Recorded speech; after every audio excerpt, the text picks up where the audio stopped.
Hello les ladies, aujourd'hui on va parler respect. Est-ce que tu as l'impression de ne pas être respectée et est-ce que pour toi la valeur respect est très importante dans ta vie? On en parle après le générique.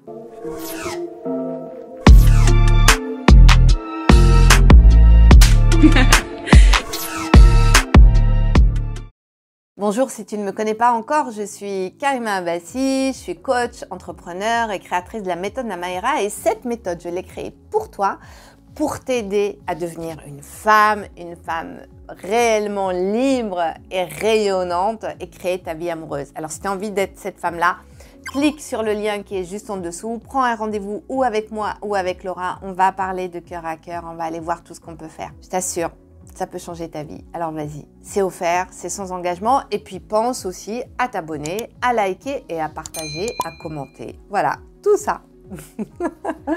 Alors, ce respect.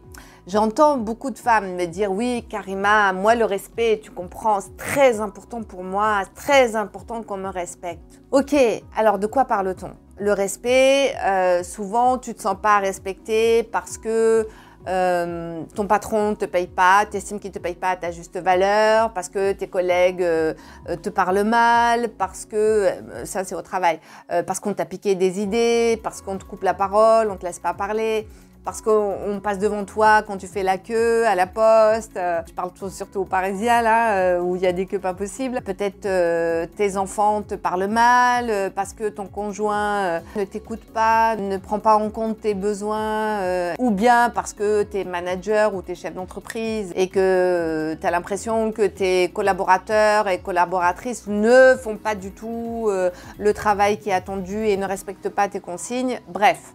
Pléthore de situations où tu peux ne pas te sentir respecté. De quoi parle-t-on exactement? Qu'est-ce qui fait qu'on ne se sent pas respecté? On ne se sent pas respecté, souvent, il y a, on va dire, grosso modo, moi j'ai trouvé qu'il y avait 3 raisons.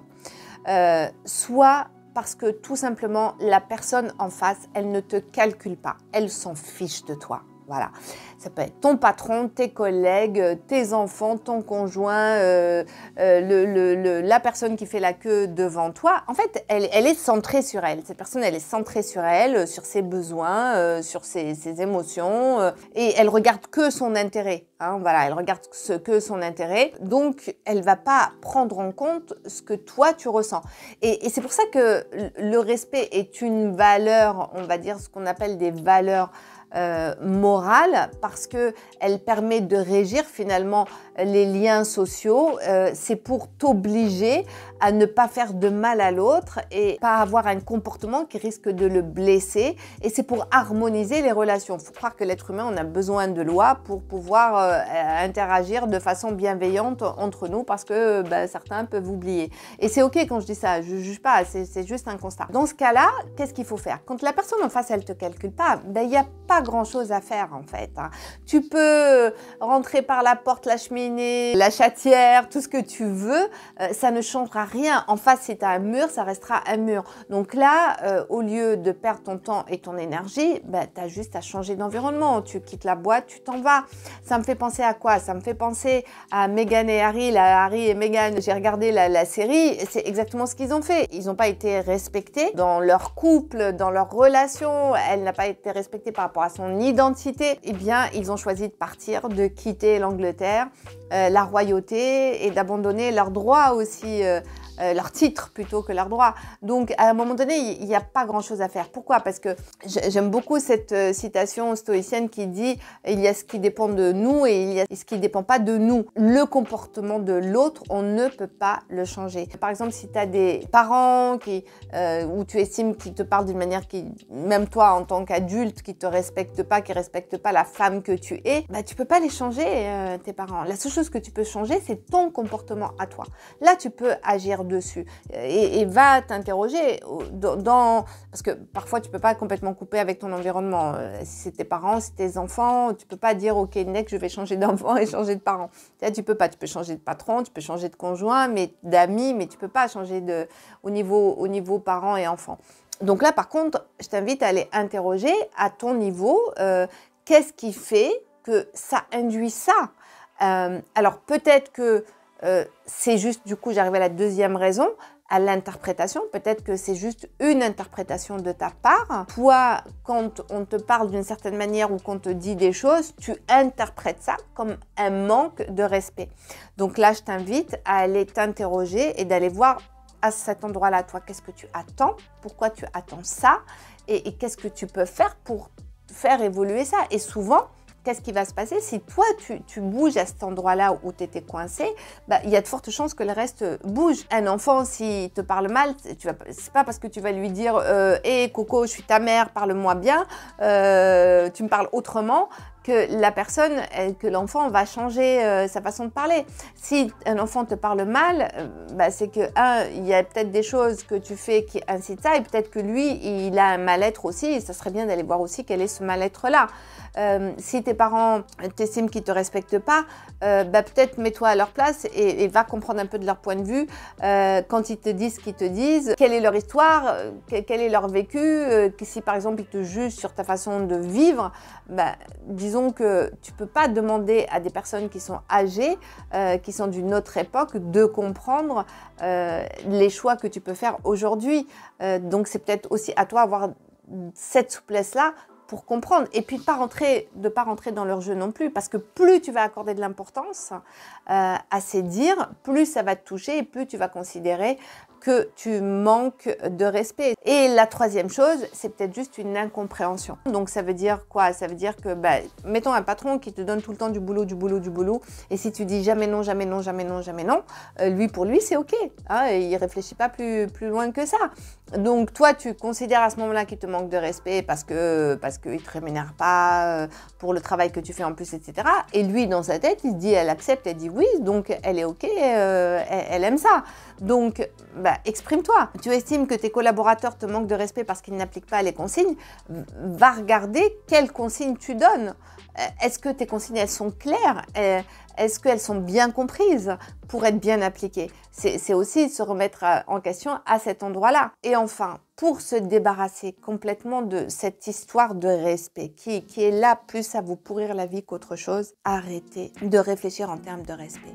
Parce que plus tu chercheras à être respecté, plus tu vas trouver des gens qui ne te respectent pas. La vraie question, c'est à se poser, c'est quand tu interagis avec d'autres personnes, que ce soit ta famille, tes collègues au travail, ton conjoint, quand tu interagis avec d'autres, questionne-toi plutôt comment tu te sens. Est-ce que c'est lourd pour toi ou est-ce que c'est léger? Donc si c'est lourd, ça veut dire qu'il y a quelque chose dans la relation qui n'est pas fluide.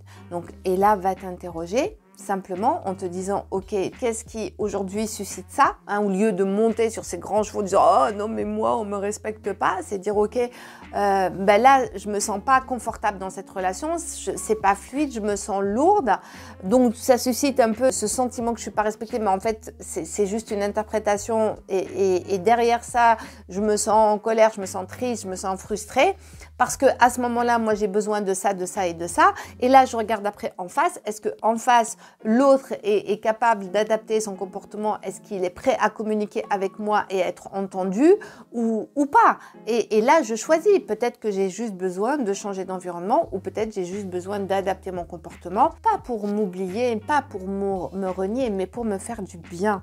D'accord? Si j'arrête de réagir aux remarques salaces de mes collègues, et que j'arrête de montrer que je suis touchée, à un moment donné, ils vont se lasser, ils vont arrêter et ça ne va pas avoir d'emprise parce qu'il y a ça aussi, hein, parce qu'il y a quand même un jeu de pouvoir qui se fait à ce niveau-là. C'est-à-dire que certaines personnes, consciemment ou inconsciemment, vont jouer un peu ce côté où ils vont sentir qu'ils ont de l'emprise sur vous avec leurs paroles, avec leurs réflexions. Donc, et quelque part, c'est un peu jouissif inconsciemment chez eux. Donc, ils vont user et abuser de ça. Par contre, à partir du moment où ils voient que ça n'accroche pas, ils vont laisser tomber. Ils vont aller chercher une autre proie ailleurs. Et en fait, c'est pas à toi non plus de faire justice. En vérité, aussi, commencer à dire oui, non, mais je vais changer le monde à cet endroit-là, c'est une perte de temps, c'est une perte d'énergie. Et c'est pour ça que je conclus avec le fait que c'est important de choisir ses combats, d'accord? Combattre des gens qui sont irrespectueux, c'est pas ton rôle. Parce que si vraiment ils sont irrespectueux et qu'ils ne respectent pas la loi, Pour ça, il y a des sanctions. Si c'est vraiment une question de loi, il y a des sanctions. Donc, si quelqu'un te maltraite, il y a des structures aujourd'hui qui protègent les enfants et qui protègent les femmes. Donc, va te faire aider. Et là, il n'y a que la loi qui peut te protéger et c'est à la loi d'intervenir pour faire respecter la loi. D'accord? Mais si ce n'est pas à ce niveau-là, hein, de ce que tu considères de l'irrespect, là, je t'invite à choisir tes combats. C'est-à-dire que soit travaille plutôt sur toi, ou bien tout simplement change d'environnement. Voilà, change d'environnement, va chercher bonheur ailleurs, hein, comme diraient certains. Ok? Je t'invite vraiment à réfléchir sur cette notion de respect. Et regarde, teste un peu, élimine ce mot de ton vocabulaire et fonctionne plutôt avec d'autres termes. Remplace-le par bienveillance, remplace-le par intérêt. Voilà, est-ce que cette personne elle te porte de l'intérêt ou pas? Je pense à un exemple. Un jour, je parlais, lors d'une séance de coaching, une de nos coachées me disait oui, mais Karima, par exemple, j'ai une amie, un tel, elle me manque de respect. Je dis ah oui, mais qu'est-ce qu'elle fait pour te manquer de respect? Eh bien, par exemple, elle ne parle que d'elle et elle me demande jamais comment ça va. Elle débarque chez moi comme ça à n'importe quelle heure, n'importe quel jour. C'est toujours moi qui dois prendre la voiture, etc. Donc, c'est un manque de respect. Et là, je l'ai juste invitée à aller s'interroger. Qu'est-ce qui a fait que l'amie, elle en est arrivée là? Qu'est-ce qu'elle a ouvert comme porte inconsciemment? Oui, elle a ouvert la porte de jamais parler d'elle, de jamais demander de l'aide, de ne jamais dire ce qui ne va pas.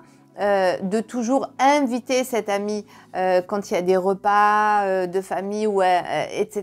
Et quand l'amie l'a dû inviter une ou deux fois, elle disait non, viens plutôt à la maison. Elle était force de proposition, elle était moteur.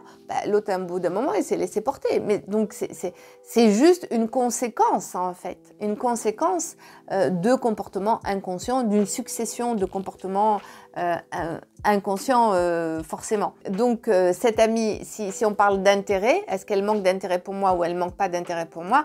Non, elle manque pas d'intérêt parce que elle est là quand même très présente, mais c'est juste, elle a un comportement qui est pas exactement là où je l'attends. Donc, à moi de m'exprimer aussi par rapport à ça. Si quelqu'un, est-ce que les personnes autour de moi me traitent avec bienveillance ou pas, ou avec indifférence? Si c'est de l'indifférence, tant pis, ça me donne juste une indication que cette personne-là, je ne l'intéresse pas et auquel cas on change de trottoir. Hein. Il y a presque 8 milliards d'individus sur Terre, donc pourquoi je vais rester bloquée sur une personne? Si cette personne ne s'intéresse pas à toi, tu t'en fous. Je veux dire, il y a plein d'autres personnes et c'est normal en même temps. Regarde, même toi, toutes les personnes autour de toi ne t'intéressent pas autant que certaines. C'est normal qu'on ait des préférences et des attirances pour les uns, les autres. C'est humain, hein, ce qui est vrai pour toi est vrai pour les autres. Respect, élimine ce mot-là. Voilà, trouve ton mot. Hein. Moi, j'utilise intérêt, bienveillance ou indifférence. Mais trouve un mot qui pourrait t'aider finalement à sortir de cette prison du respect qui en fait est là juste pour normer des comportements et en fait c'est beaucoup plus complexe dans la vie et le problème c'est que si tu restes bloqué sur cette question de respect, je vois bien hein, parce que ça rend un peu ah oui mais moi il faut qu'on me respecte, ça rend un peu agressif et puis ça il faut apprendre aussi à se gérer. Quand on a un projet, on n'en parle pas à tout venant. Quand je suis dans une entreprise, j'apprends. Si je vois que ma collègue elle a tendance à piquer mes idées, motus et bouche cousue, je me tais, je dis pas. Je travaille pour moi. Si je vois que mon patron il me donne trop de travail, je mets des limites, je dis non. Voilà. Si on me coupe quand je parle, je laisse passer, je reprends la parole en disant ok. Tu vois, là, je voulais parler, tu m'as coupé la parole, hein, j'ai été coupée, hein, voilà. Donc là, je vais reprendre. Et là, il y a de fortes chances que l'autre te dise « Ah oui, excuse-moi ». C'est-à-dire qu'il ne faut pas abandonner. Hein. Si on te coupe la parole, tu abandonnes, tu laisses. Voilà, tu laisses la personne parler. Puis après, tu reviens. Tu dis « Bon, voilà, ce que je voulais dire tout à l'heure et je n'ai pas eu l'occasion de finir ma phrase puisqu'on m'a coupé. » Voilà, plutôt comme ça.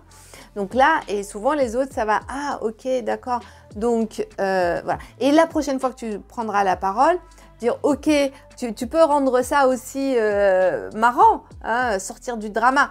Bon, je sais que quand je parle d'habitude, on me coupe, mais là, je vais essayer de garder la parole le plus longtemps possible.